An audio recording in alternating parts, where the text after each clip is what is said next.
నారాయణీయం 14వ దశకం. సమనుస్మృతతావకాంగ్రియుగ్మః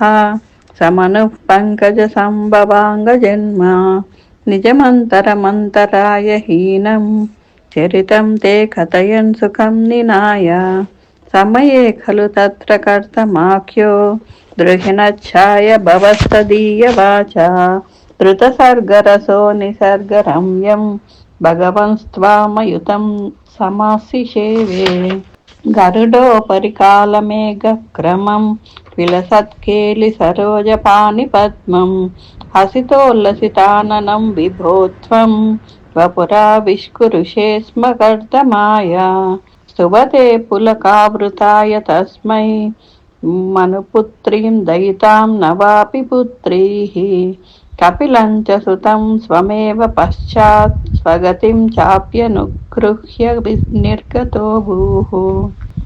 సమనుష్యతరూపయా మహిష్యా గుణవత్యా సుతయా చ దేవహూత్యా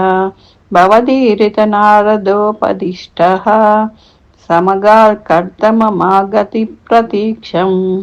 మనునోపహృతాం చ దేవహూతిం తరుణీ రత్నమవాప్య కర్దమోऽసౌ భవదర్చన నిర్వృతోపి తాస్యాం దృఢశుశ్రూషణయా దదౌ ప్రసాదం సపునస్త్వదుపాసన ప్రభావాత్ దయితా కామకృతే కృతే విమానే వనితాకుల సంకులే సవనవాత్మా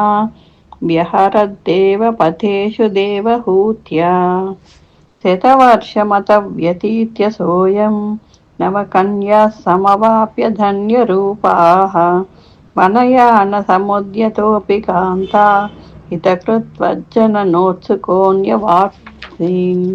నిజభర్తృగిరా భవన్నిషేవాన్నిరతాయ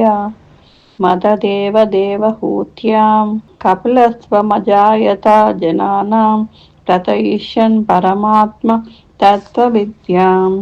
వనమేయుషి కర్దమే ప్రసన్నే మత సర్వస్వముపాదిశన్ జనన్యై కపిలాత్మక వాయుమున్మందిరే చ